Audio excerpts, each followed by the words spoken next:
Již po 7. patřila první srpnová sobota v Kroměříži historickým vozům a také jejich krásně dobově oblečeným posádkám, které se sjížděly na Velkém náměstí. Zahájen tak byl další ročník tradičního srazu historických aut a motocyklů, veteránem nejen kroměřížském, pořádaný veterán klubem Kroměříž, kde náš redakční tým Digital Experience nemohl chybět.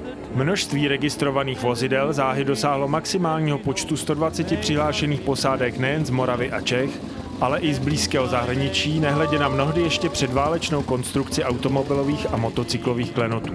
Záštitu nad touto akcí převzala starostka města Kroměříže paní magistra Daniela Hebnarová, která spolu s představiteli veterán klubu Kroměříž předala cenu pro prvního a stého přihlášeného účastníka.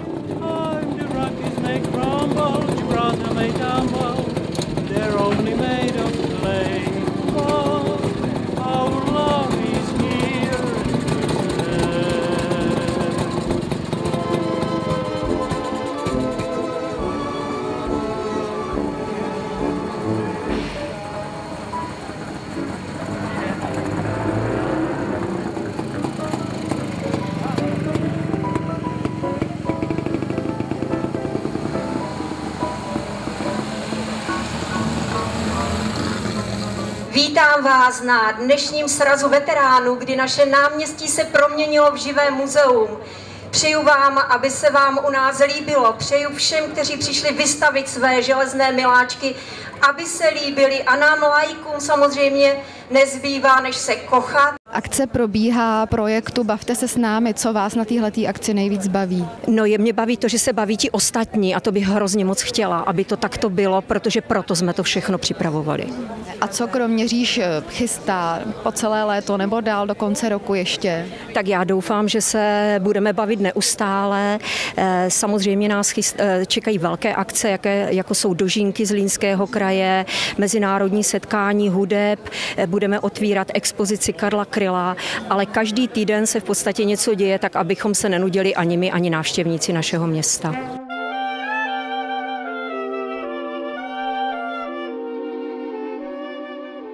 V podstatě ještě k předválečné konstrukci Škody Popular patří tato černá Škoda Tudor, lidové to pojmenování vozu Škoda 1101, respektive 1102.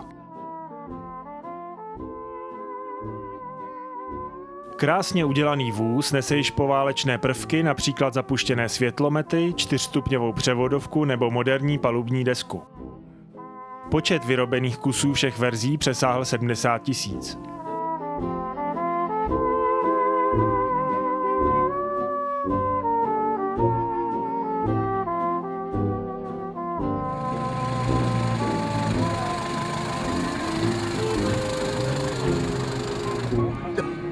Ano, to říká to já.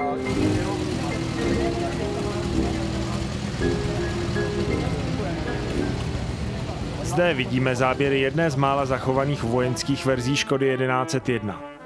Vojenský vůz Škoda 1101 VO nahrazoval v armádách Československa, Jugoslávie i Bulharska dosluhující válečnou techniku. Ale pod vojenským kabátem, všimněte si například kanistrů za blatníky, se nacházela nezměněná technika civilní Škody 1101, takže terénní vlastnosti vozu nebyly nikterak na výši.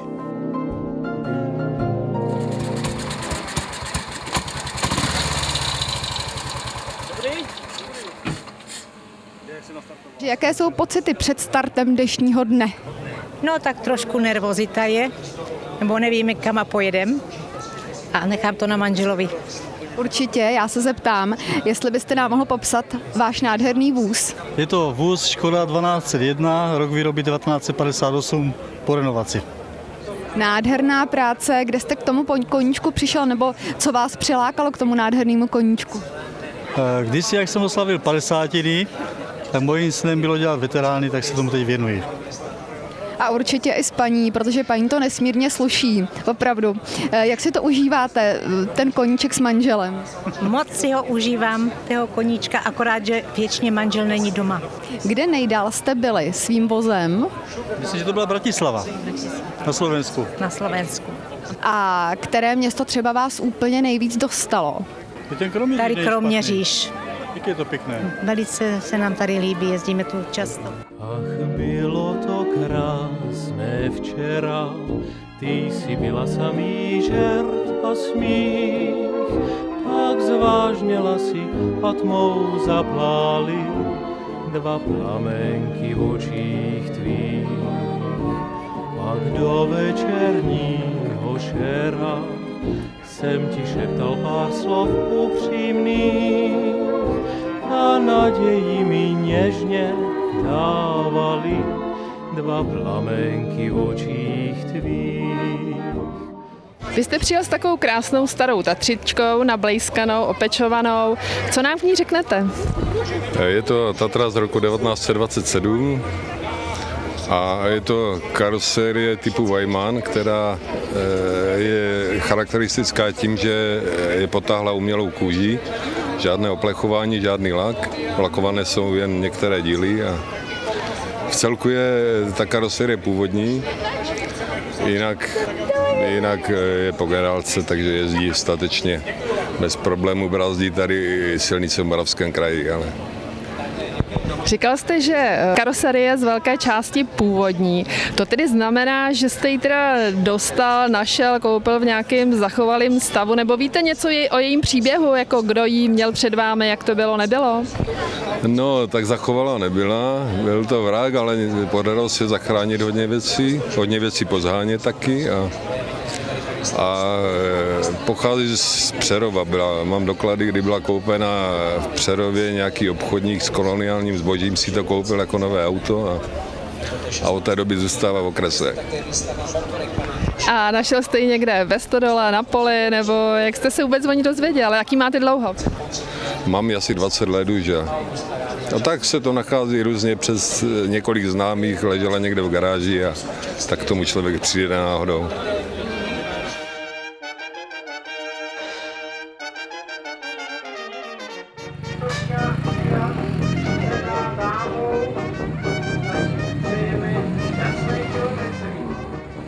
Hlavní pointou srazu veteránem nejen kroměřížském není jen setkání a výstava vozů či spanilá jízda, ale hlavně orientační jízda šikovně rozdělená na dva nezávislé soutěžní okruhy v celkové délce 80 km. Je odstartováno a soutěžící se vydávají na modrou či žlutou trasu, čím se sníží množství pomalu jedoucích vozidel v běžném silničním provozu. Šikovný elektronický kartový systém zajištěný pořadateli umožnil hladký průběh soutěží na kontrolních stanovištích okruhů a zajistil včasné vyhodnocení celé soutěže, takže nejen slunečnému počasí, ale i pořadatelům posíláme 1 s hvězdičkou.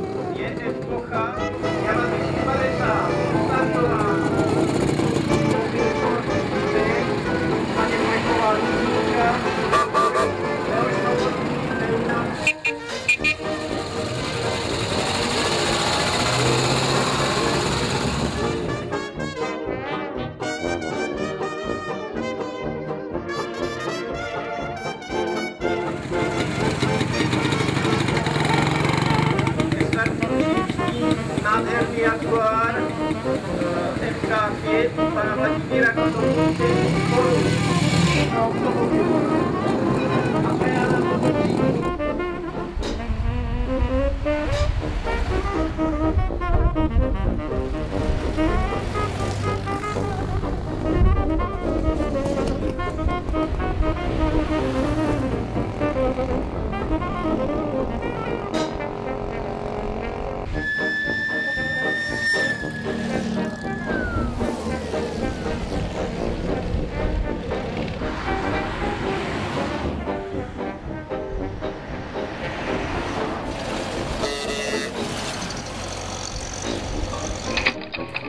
Náš kamerový vůz se vydává na okruh natočit ještě záběr Škody 1101 VO, abychom na kontrolním stanovišti se střeleckou soutěží našli legendární brněnskou Zetku. A nemyslete si, dvoutaktních vozů vyráběných zbrojovkou Brno ve 20. a 30. letech bylo nakonec téměř 8 000 a k jejich fandům patřil i král komiků Vlasta Burian.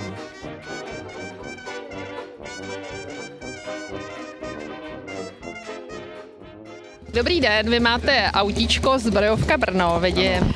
V jakém stavu jste ho převzal, nebo v jakém stavu jste ho koupil? Já jsem ho koupil z muzea, byl v podstatě v podobném stavu, jenom jsme tam museli spoustu věcí dodělat, jako koupit nové pneumatiky, udělat brzdy a takové nějaké ty detaily s tím související. Jste tady poprvé? Jsme tady poprvé, my jsme se tady byli několikrát podívat, bez veterána. Teď jsme tady poprvé, ale líbí se mi tady, je to tady moc hezky. Jak myslíte, že dojedete? No někde ke konci startovního pole, vzhledem ke stáří vozidla a mojeho. Má cenu se ptát na to, co na váš koníček rodina. Jste tady zřejmě s manželkou. Dobrý den. Synátor je taky nadšený, takže rodina to samozřejmě bere. No. Rodina to podporuje. Jak vám se jezdí? Mně výborně. Já se jenom vezu. A mimo srazy veteránů jezdíte s tím tak jako třeba sami na výlet nebo k vodě? K vodě určitě ne, ale na výlet se jedeme občas podívat chvilku. No.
Než se soutěžící vrátili z obou okruhů orientační jízdy, viděli jsme na pódiu zajímavou módní přehlídku oděvů z meziválečné doby.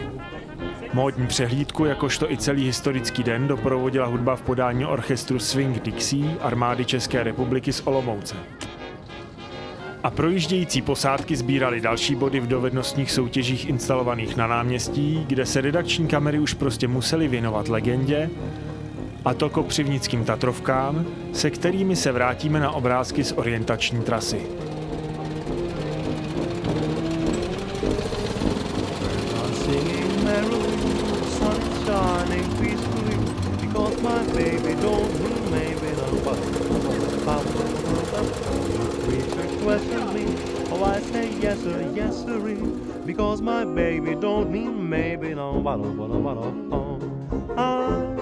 Just got a little letter just yesterday, and now I feel a little better, and so I say, life is short and mighty sweet, but I don't mind, it's quite complete, because my baby don't mean maybe, no. Jak se vám jede ve vedru? Ve vedru je to perfektní. Žízeň, vedro, koženka pálí pod zadkem. Zaplať pámu za takový počasí. Co se vám tady na té akci v Kroměříži líbí? Ona se líbí vlastně každá akce. Nejenom kroměřížská, olomoucká, jakákoliv akce, když je počasí, pěkný autička, hudba, diváci. Jak jste k téhle báječné zálibě přišel? To je životní záležitost. My jsme měli doma živnost, kde vlastně byly tatřičky. No a ten život tak probíhal, no a tak mě zůstala vlastně ta Tatra tak jako srdeční záležitost. A tohle, v čem teď sedíme, to je Tatra 57A kabriolet. Rok výroby 1935. A tohle teda je autíčko, který bylo rodinný autíčko, nebo jste ho někde našel, dostal? Tohle to nebylo rodinný auto, to jsme víceméně z vraku dali dohromady. Autíčko je udělané z gruntu. Nový plechy, nová výdřeva, nový lak, opravený podvozek. Toť asi tak vše. Dalo se to dost do originálního stavu. Gro věci si děláme sami, ale takový speciální práce jako čalounění, stolářské práce, lakiernické práce, tak to nám dělají dodavatelé. Co na vaší zálibu rodina? Sdílí to s vámi? No tak rodina se jistým způsobem zvykla a zbytek rodiny v podstatě jede ve vedlejším autě. Snacha, syn, vnuk, vnučka, no, tak jsme tady vlastně takový zastoupení skoupili.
Jak se dneska jede Kroměřížskem?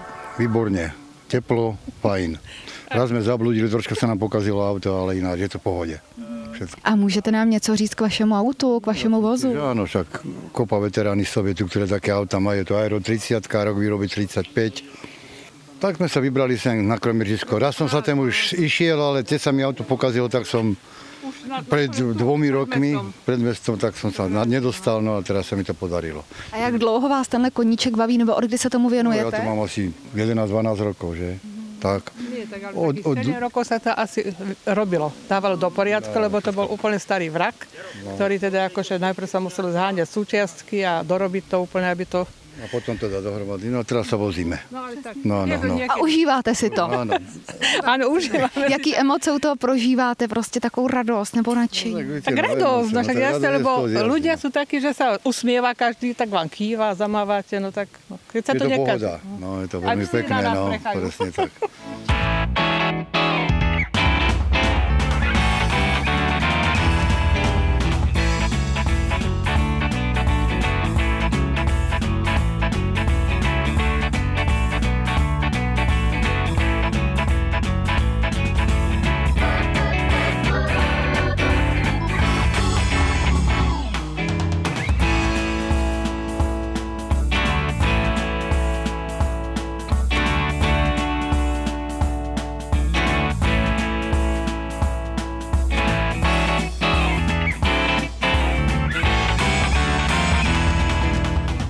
Nádherně sladěný pár tady na projížďce Kroměřížském. Můžete nám něco říct k vašemu vozu? Tak je to Tatra 57 z roku 32. Má to 4válcový motor, boxer, o obsahu 1150 kubíků při nějakých 18 koních, no, pro představu. Je to výrobce Tatra Kopřivnice. Já se ještě zeptám, po koliká jste tady klidně? Po třetí. A jak se vám tady líbí? Líbí se nám tady moc. Pro nás spíš je to takový relax. Odpočinek od práce, od všetkého zhonu, co vlastně máme. Ještě řekněte, jak jste se k tomu koníčku dostal, nebo co vás k tomu přivedlo, nebo oba dva? No, byla to úplná náhoda prostě. Na internetu jsem hledal nějaké vozy, které jsem chtěl koupit a nakonec jsem skončil u veteránů. Jak dlouho nebo od kdy jste ten vůz renovoval? Tak dohromady zhruba asi tak 2 roky, no. Když to počítám denně, tak asi 2 roky. Kolik práce, dřiny nebo i financí jste tomu obětoval? No prostě všechny finance, které byly dostupné. To byla největší překážka na té vaší renovaci, na té vaší poutě v podstatě? No de facto ten začátek, jak jsem to dovezl domů jako vrak úplný, Nevěděl jsem, kde vůbec začat, jako elektrikář jsem o autách neměl vůbec ponětí, nebo prostě dostával jsem se do toho, jak slepý k houslím.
Co to je? Máme úkol uhodnout tady funkci toho přístroje. Uhodnout funkci přístroje tady tohoto. A evidentně je nějaký hrot, který se zapíchne pravděpodobně do nějaké mapy a něco to počítá. Může to počítat buď plochu, nebo to může počítat nějakou.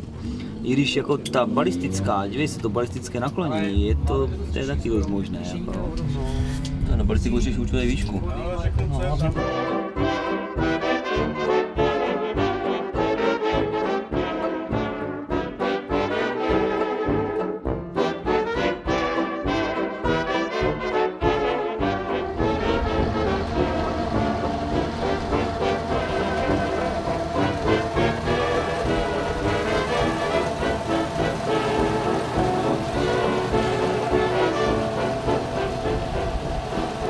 Na orientační trati je dobojováno, kontrolní úseky jsou uzavřeny a účastníci se opět všichni sešli na velkém náměstí historické Kroměříže.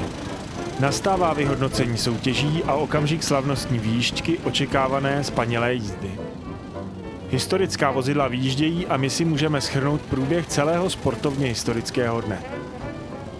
Účastníci a naše reportážní štáby mají za sebou 80-kilometrovou pouť romantickou Kroměříží a krajinou Chřibů a Hané, vědomostní i dovednostní soutěže, módní přehlídky, hudbu, prostě zážitky naplněný letní den.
Hezké odpoledne, mohu vyrušit. Koukám, že jste otevřel kapotu. Co se stalo? Jenom jsem to zvedl, aby se to trošku odzdušnilo a vlastně to dostalo trošku vzduch. a mohli se lidi podívat taky, jak to vypadá. Jak se vám dneska jelo? Jelo se mi pěkně, ale bylo horko. Horko bylo, ale jinak prima jízda. Nebyl provoz veliký, ohleduplní lidi. Moc se mi to líbilo. Mohl byste nám váš vůz představit trošičku? Tak tento vůz, který zde vidíme, je Tatra 12. Je to rok výroby 1931. Obsah motoru je 1056 kubíků, výkon je 12 koní. Je to vzduchem chlazený motor, ležatý boxák, zapalování vlastně magnetkou, startování jak startérem, tak klikou vepředu. Určitě nádherný koníček, který vás provází už třeba dlouhodobě. Kdy jste začal? Já jsem začal hned po vyučení prakticky v 16, v 17 letech, jak jsem se vyučil, a toto auto vlastně mě koupil můj děda, když mě bylo 19 roků necelých, 18 roků. Takže v podstatě váš miláček celoživotní. Ano, mám ho doma 40 roků. A po kolikáté v Kroměříži? Po první. A jak se vám to líbí celkově? Líbí se mi tu moc, bylo to pěkný, moc hezký.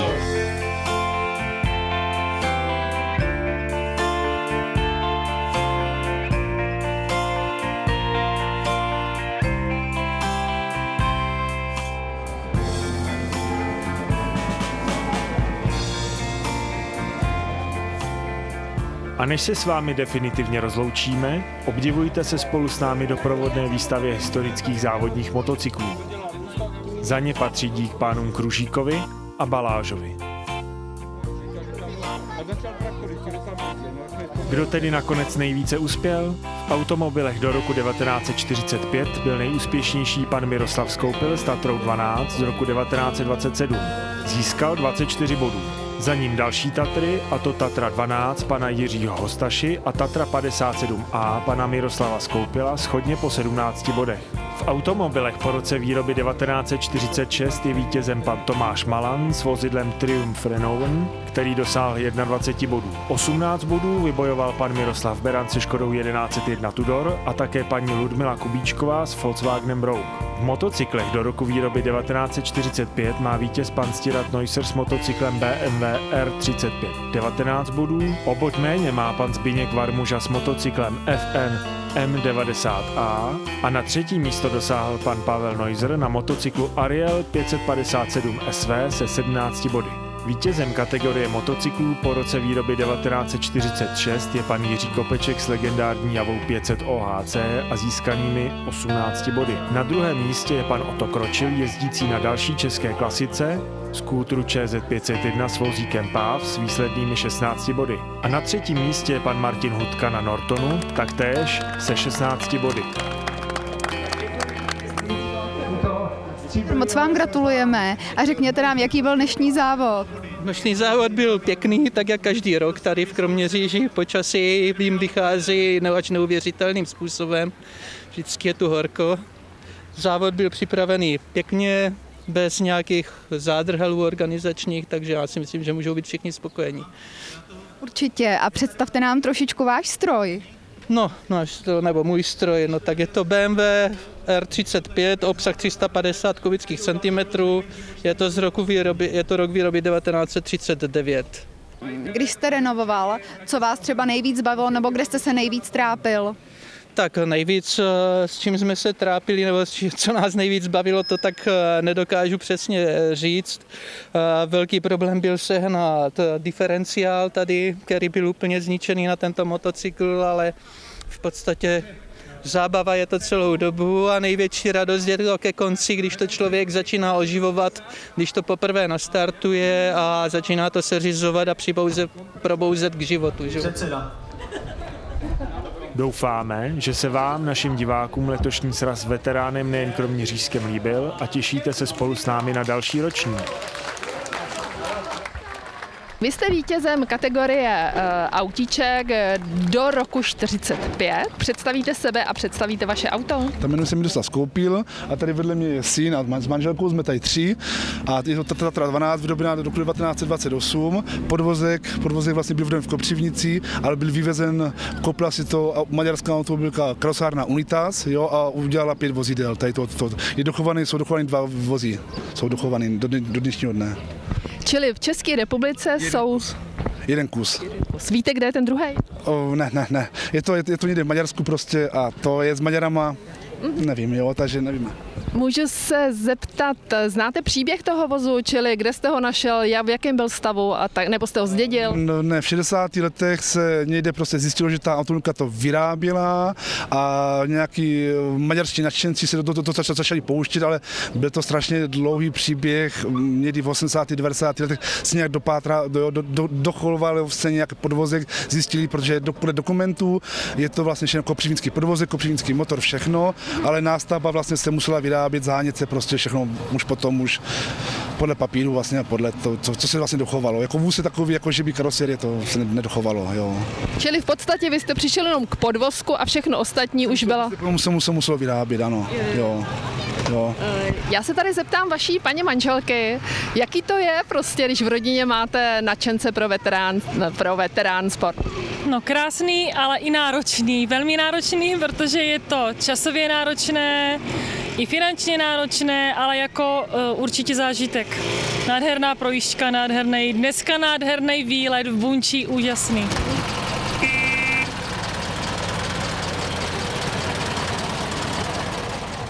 Hlavní sponzoři akce jsou Město Kroměříž, Chropiňská strojírna, ČSOB, Pozemní stavitelství Zlín, Trimil, akciová společnost, Kružík, SRO, Grunt Galatík, rekreační dvůr Těšánky.